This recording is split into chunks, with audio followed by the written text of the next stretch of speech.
In-depth journalism in the Memphis community, the Daily Memphian is of Memphis, not just in Memphis, and seeks to tell the stories of this city. TheDailyMemphian.com. Truth in place. Production funding for Behind the Headlines is made possible in part by the WKNO Production Fund, the WKNO Endowment Fund, and by viewers like you. Thank you. Congressman Steve Cohen, tonight on Behind the Headlines.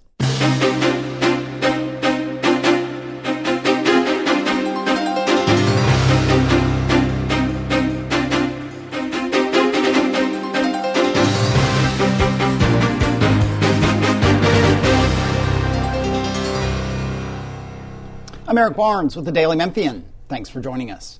I am joined tonight by Democrat Steve Cohen, who since 2006 has represented the 9th District in the U.S. House of Representatives. Thanks for being here again. Nice to be here. Along with Bill Dries, reporter with the Daily Memphian. I'll note up top, we're recording this Thursday morning, and so every day is a new day, so just know that. I'll try to remember to repeat that. We've reached out, or we will be reaching out to Congressman David Kustoff to get him on sometime in the next month or so. And we do have Justin Pearson, state rep, who has declared a challenge to Steve Cohen in next year's election. So just some housekeeping at the top. My first question for you, there's so many things we could talk about. We'll try to stay as local as possible, and there are a lot of things happening at the national level, obviously, that are affecting us locally. But I'll start with the federal intervention, the Memphis Safe Task Force, whatever you want to call it in terms of the surge of federal resources into Memphis. Has it been, in your estimation, a good thing for Memphis, a bad thing for Memphis, or is it some of both? It's some of both. We unfortunately have a high crime rate, and it's been that people, contemporaries, are concerned about going downtown. Restaurants have closed, businesses slower, and of course there's crime throughout Memphis. We are, I think, first or second in murders and first and second in violence. And crime's come down, and Paul Young and Chief Davis have done a good job with that, but it's still too high. So I think it may have helped some. They've arrested some folks that may be gang members. It's hard to know if they're gang members, just like it's hard to know if the people on the boats in Venezuela are really running drugs or not. You just have to accept what the government tells you, and then the government's not been real honest since they follow Trump a lot. And but I think it's bad in taking immigrants, and I'm afraid part of bringing in the National Guard and bringing in ICE at the same time was to go after immigrants rather than crime. The federal government's priority is not crime. They're not concerned about us getting murdered, our car being hijacked, or carjacked, or any other thefts. They run ads on television that say, local policemen, are you not doing the job you wanted to do? Well, if you want to do the job you wanted to do, you can join ICE, and we'll give you a bonus of up to $50,000. We'll help pay off your college loan, and we'll give you really good pension benefits. Join ICE.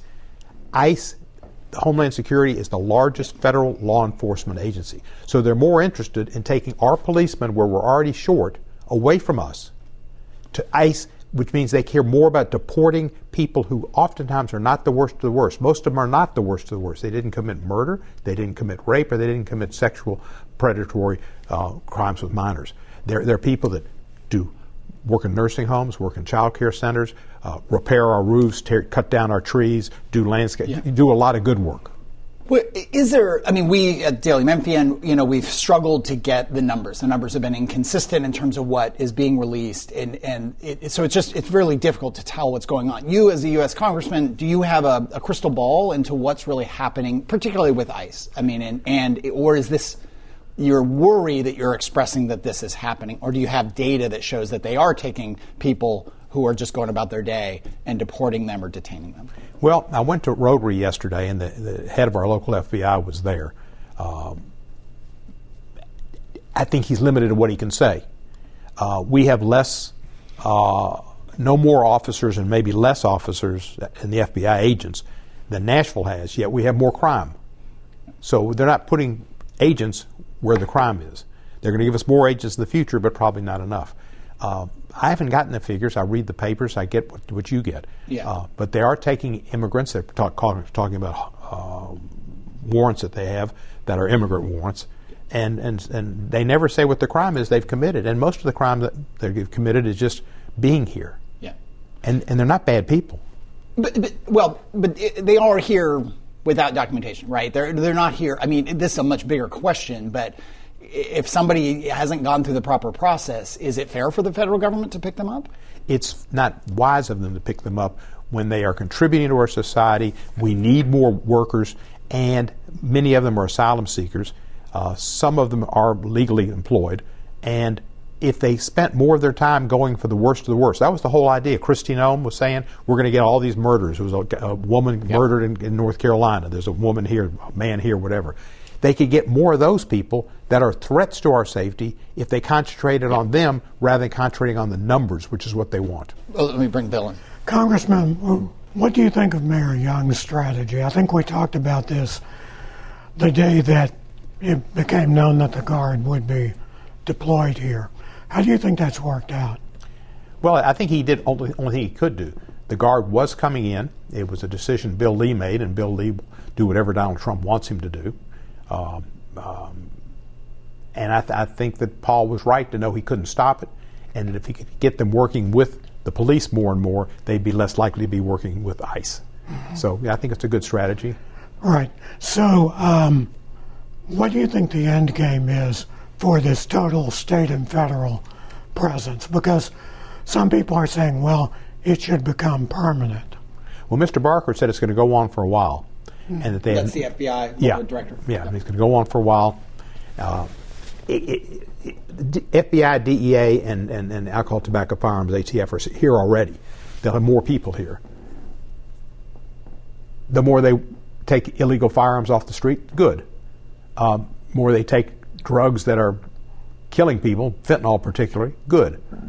The more that they help the police in cleaning up their backlog on warrants, and some of them may be gang members, some of them may be homicides, whatever they are, good. So I don't think it's a bad thing. I think the physical appearance of the National Guard in the city is bad for the city. We're a tourist city, and our tourism is down. And to have a city with National Guard on the streets is not a reason for people to want to come here. We are about 2 days past elections in several cities, several states, in which Democrats did very well in that. Does that portend anything for the midterm elections next year? I definitely think it does. Democrats did great even in Mississippi, where they no longer have a veto-proof majority. There were red states and blue states. The numbers were astronomical, much better numbers in getting Latino voters back to the Democratic column, getting young men back to the Democratic column. The country's fed up with Donald Trump. He's done every day is a new horror story, and there are different things that people are mad at him about. Taking SNAP payments away when he has the right to, and the authority, the requirement by law to use those funds that he has to pay people, give their SNAP benefits. Not doing it is cruel and inhuman. It's not Matthew. And Speaker Johnson said, "You want to know me? Read the Bible." The parts of the Bible I know, or most think about, is Matthew. He was naked and I clothed him. He was hungry and I fed him. He was sick and I cured him. We're taking health insurance away. We're taking food away. We're not doing any of that stuff. Will there be, do you think, any move by the Congress? I think the Senate's where most of the action is on this whole shutdown thing. I mean, the House has already passed a bill, correct? Right. So it's up to the Senate. Do you think there will be a solution to that? I think there will be. I think the Republicans are losing. The public holds the Republicans, who are in charge of the House, the Senate, and the White House, and the Supreme Court, to be honest, responsible. And that's part of the reason Trump said why they lost so badly on Tuesday.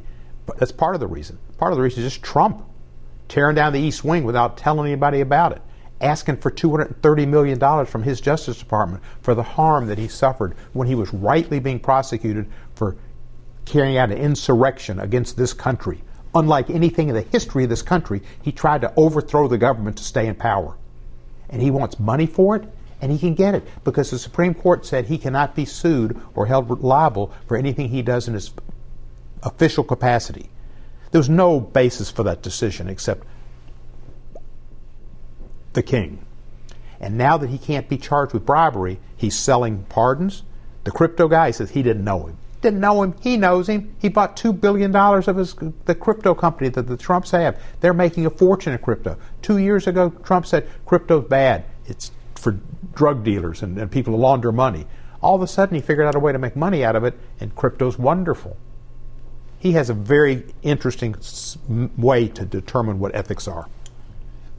We're talking about the national elections a little bit, and it's striking that Democrats elected a Democratic Socialist as the mayor of New York, the biggest city in the country, a former CIA officer and colleague of yours in the House, who's now going to be governor of Virginia. And we have you sitting here. There are so many Democrats around the country who would never say what you just said about the federal intervention, right? It would be a universal, it is bad, they should not be here, we should be protesting in the streets. How from your seat, you've been in Congress now, coming up on 25 years? No, coming up on, finished 19. 19, excuse me. I can't do math in my head without a calculator.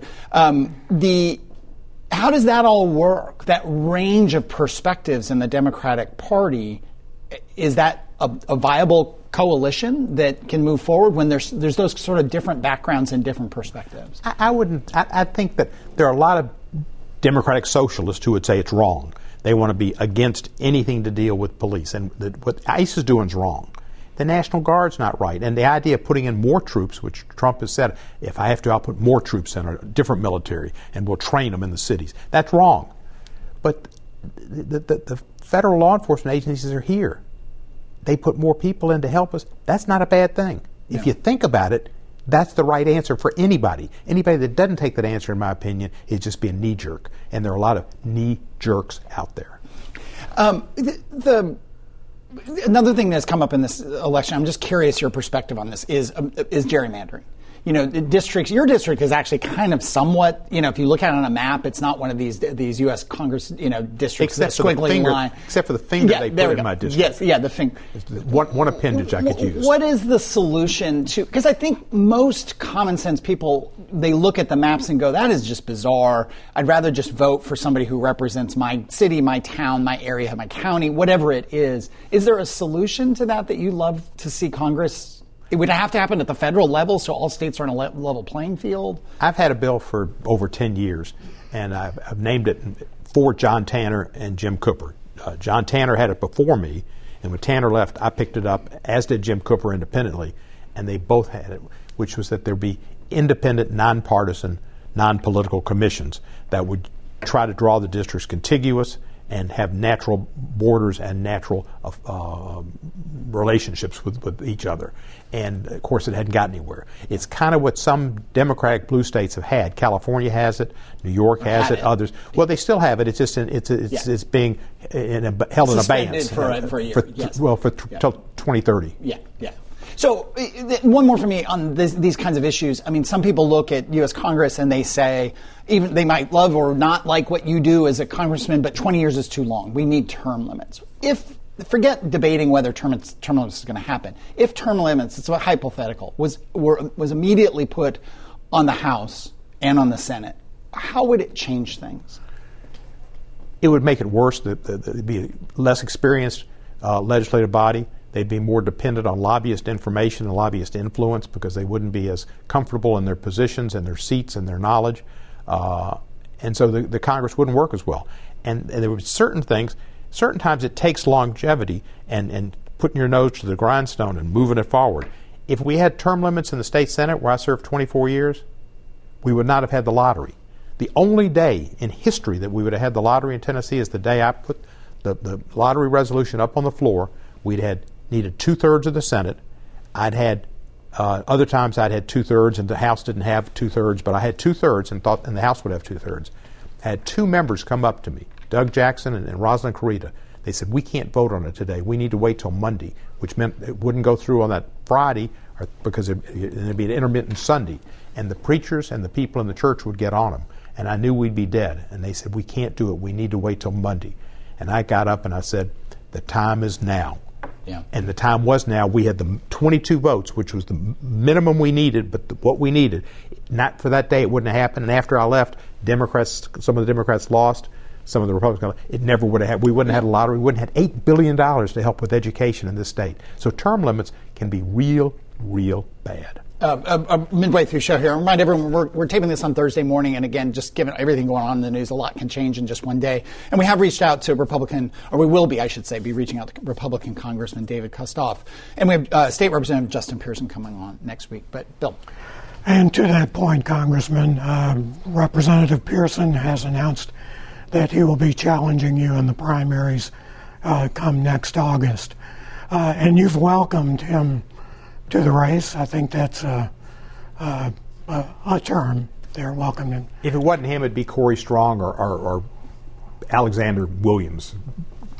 How do you regard him as a challenger? Because you started out, you had a large field when you won this seat in 2006. Nikki Tinker, who was one of your challengers, got a lot of attention within the Washington Beltway from Charlie Cook's report at the outset. How would you rank Representative Pearson as a challenger? Well, first of all, I don't think there are such a thing as, in a way, challengers.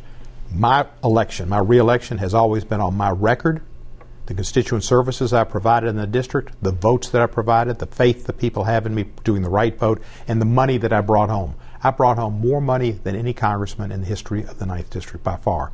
The $394 million that I got for the new bridge to go across the Mississippi River, the largest grant ever in the history of the state of Tennessee for an infrastructure project. That wouldn't have happened. That wouldn't have happened but for my being there. The $30 million Choice Neighborhood grant I got for South City, or Foot Point at South City, 700 plus people living in what's a mixed-use development, which has been praised nationally, wouldn't have happened. So I run on my record. People know my record. You go around the city, whether it's the Big River Crossing, which I got the money for with Charlie McVeigh, $15 million Choice Tiger grant, whether it's Collins Chapel for helping people who were homeless after being hospitalized and all, whether it's Habitat for Humanity, whether it's the Melrose reconstruction of the library into a mixed-use project, whether it's Levanter Hospital and getting ambulances to go up to Tipton County and bring people back and treat the kids when they're in the ambulance, whether it's CAPS that does work with people who've come out of prison and got drug problems, and people not in prison, but mostly ex-cons. Those are all projects that I brought home, and there are more of those projects. I mean, they go on and on. And so I run on my record, and the opponent's really not that important. Nikki Tinker got 21% of the vote when she ran one-on-one against me in 2008. Former Mayor Willie Harrington got 21% of the vote the next time. So the difference between Willie Harrington and Nikki Tinker was some, but the constant was me, and the relationship I had with my constituents and the record that I had and they knew about. We've still got that record. I think my best opponent was Ricky Wilkins. Mm-hmm. Ricky was talented, an accomplished lawyer, respected lawyer. Randy Wade, who'd been my district manager, left me after he lost his sheriff's race and whatever, and he went to work for Ricky. And there was one other person that went to work for Ricky that used to be on my team. Ricky didn't win a precinct. So I run on my record. And we should point out, we're talking about the primary here, the Democratic primary. Does the general election matter after such a contentious primary? But it doesn't matter whatsoever as long as the district stays the same. Now, there's a possibility that the district will change. There was a Supreme Court hearing about 3 weeks ago concerning Section 2 of the Voting Rights Act. And all indications are that the Supreme Court will rule that Section 2 is invalid. Section 2 is what requires majority-minority districts when they can be made up. And if that happens, it depends on when they announce it. The thought was the opinion wouldn't come out, the ruling of the opinion, until June. But if Trump wants it, Judge Sotomayor says he has a direct line to the Supreme Court, and I think he does. Each has a Coca-Cola can, and there's this long line. and so if he wants it, they'll get it earlier. And if they get it earlier, it could go into effect in this next election, and they could divide Shelby County, and like they did Davidson County, into 3 different districts that are monopolized by rural vote and more likely than not to be Republican. Representative Pearson has said that it's time for you to call it a day. What do you say to that? I appreciate my interns giving me advice on what I should do with my life, considering they've only lived 30 years. Wasn't there a time, though, when people said the same thing to you when you were just starting? I don't think you would actually call it a day when I was 30. No, I'm saying that when you first ran for the legislature. Well, the truth is, when I first ran for the legislature I was 21 years old. I was a student at Vanderbilt University, and I campaigned on the weekends, and I ran against Donnelly Hill, who was the state representative. And I said that we needed more youthful voices in the state legislature because of all the Vietnam turmoil. And as I understand it, Curtis Person was friends with Donnelly. Donnelly was 34, and he was the old guy. And Curtis told Donnelly he needed a truss. Wow. One issue that Representative Pearson has made a big issue as a state representative is XAI and the big data centers that are being built here, big power consumers. It's actually a national issue in Georgia. It was an obscure set of races about the Power Utility Board where Democrats took 2 seats. But a lot of that is about power data centers and all the controversies around that nationally. But it just simply put, is XAI and the data centers they have built, are they good things for Memphis? We'll have to find out. There's not been a lot of testing of the atmosphere, and we need to see if they're putting more pollutants into the air that cause health damages to the people in southwest Tennessee, which is what my opponent says it does. Only figures I've seen, there was a study by the University of Memphis and University of Tennessee, and I think those studies said there was only 1% increase in pollutants, which is not significant enough to cause any change in health. Velsicol's been there for a long time. TVA's been there for a long time, burning coal. So there should be more research on the health effects on the people in those districts. As far as economically, they're going to pay a lot, maybe not as much as they should, but a lot in tax, millions and millions of dollars, which will help schools. We need help. We haven't had a lot of growth. And they're going to build this gray water plant, which, as I understand, will be the most modern and the best in the world. Yeah. And they do that, something we need. And my friend Ward Archer, and I think all of his friends at the aquifer think that's a good thing. Yeah. Do you separate the politics of Elon Musk from the plants that are here in Memphis? You have to. I mean, I'm not a fan of Elon Musk, and I'm not a fan of Teslas anymore. We'll run through just a couple minutes left here and try to run through a few things. You talked about some of the federal money that you've brought home for projects. There are a couple of really big projects on the table in the county right now that people are talking about. One is the huge expansion of Regional 1 and kind of a new focus for them. The other is the possibility of a new jail for Shelby County. Democrats are out of power right now, so I don't know if it's even possible for you to bring home money for projects like that, or are those projects even on your radar as a candidate for federal help? Well, the Regional 1 is, because when I was a county commissioner, I put together the 6 votes necessary to build what was then called the MED. And that was a major fight. It was a 6-5 vote on the county commission. I put together the votes to make that happen. It wouldn't have happened but for my efforts. They were about to cave and go with a plan that would have had the private hospitals get paid per patient and take the charity cases. We wouldn't have had the emergency room, et cetera, like we've had. So I care about that. That's one of my missions that I've always had is healthcare first. Healthcare, education, then get people jobs. So it's on the table. We still will have, hopefully, community projects, which is where we get money. The kind of money we're going to need for the new hospital is probably beyond what you can reasonably expect to get in a community project, particularly in a Republican administration. But if you do support the project if you could bring. There could be a Democratic administration, in which case we had a better chance. Yeah. Certainly support getting a new hospital. And the jail, is that a candidate in any way? The jail's not anything I've put a lot of time into. A couple minutes left, Bill. To go back to redistricting, in the last redistricting, you got about half of Tipton County, a majority Republican county, added to your district. If the Supreme Court rules, as you think they might, on the Voting Rights Act, do you expect to get more of that county? I expect to get everything up to the Kentucky border. I think the district would be drawn, there'd be a district that kind of took in maybe downtown and North Memphis and goes all the way to the Kentucky border to the Mississippi River and over to the Tennessee River. I mean, a major rural influence. But there's a chance that they could be coming back more Democratic because the whole country's coming back more Democratic. The southern district would come out through South Memphis, take in my opponent's house on Coral Lake, and go all the way out the south part of Shelby County into Hardeman, Fayette, probably McNary and Hardin, and then maybe go up almost into Appalachia. And then Kustoff's district will probably be about what it is. It'll change some, but he'll be fine. Redistricting is something the Tennessee legislature does. Do you think the legislature's Republican supermajorities might change as they did in Mississippi as a result of the midterm sentiment, let's say? They might lose a seat or two. I don't think they'll lose much.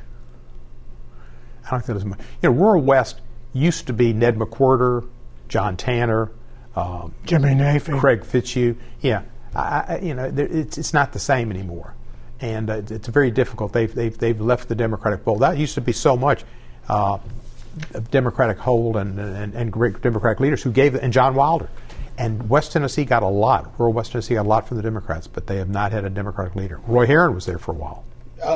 As we are recording this Thursday morning, we got a news from the federal government that as part of the shutdown, the FAA said they were going to slow traffic by about 10% to the 40 biggest airports, busiest airports. Memphis fell in there, I think probably largely because of FedEx. Your initial thoughts as this has just been announced?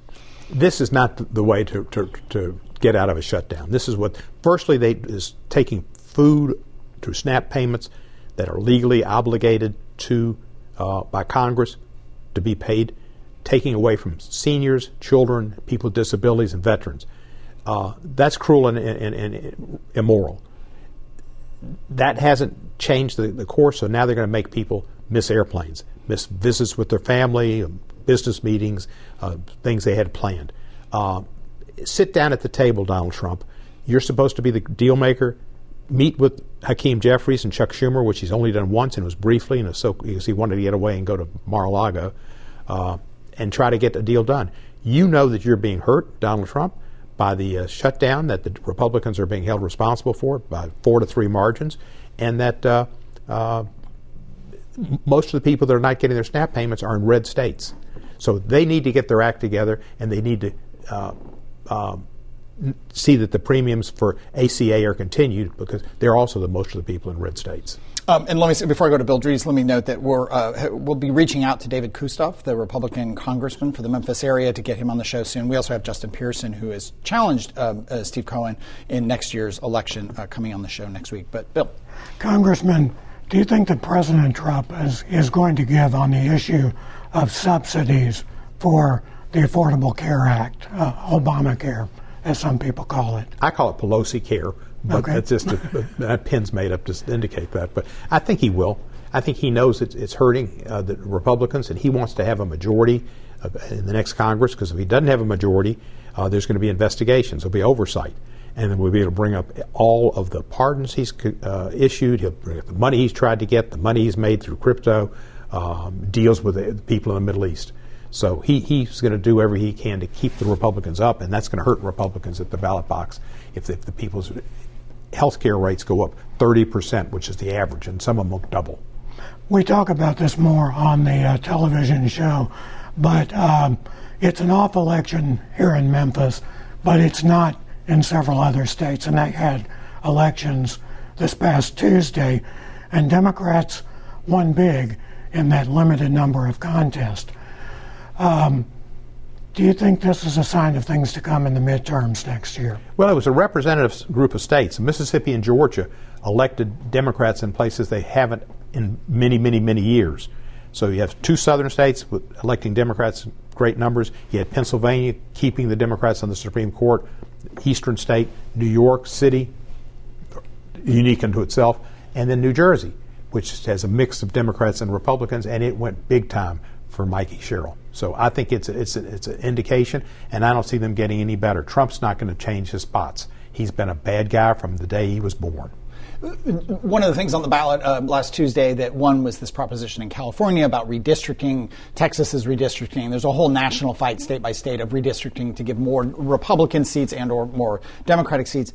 We'll talk more about it on the show tonight at 7 on WKNO. But the threat here is that, at least to your district, is the Supreme Court undermining or eliminating Section 2. Eliminating Section 2 of the Voting Rights Act.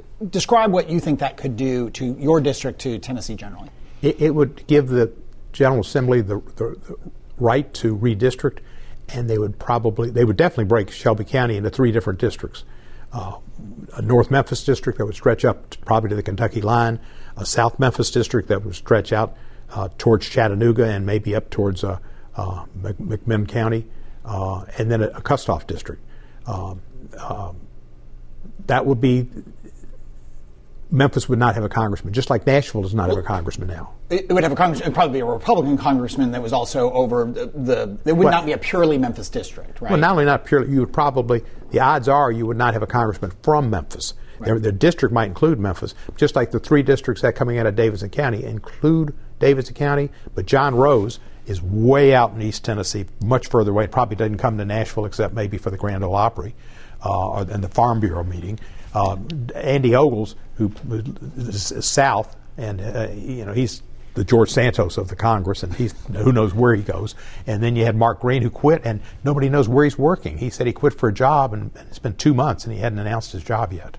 We're out of time. Thank you very much for being here. We appreciate it. Thank you, Bill. As I mentioned, we'll try to get Representative Kustoff, who was mentioned here, on the show in the coming weeks. We've got Justin Pearson coming next week. We also have Interim Superintendent Roderick Richmond coming on. And if you missed past episodes, we had Paul Young on. We had a number of county commissioners on talking about the Memphis Safe Task Force. All those are available at WKNO.org, YouTube, The Daily Memphian. You can also get them as podcasts wherever you get your podcasts. Thanks very much, and we'll see you next week.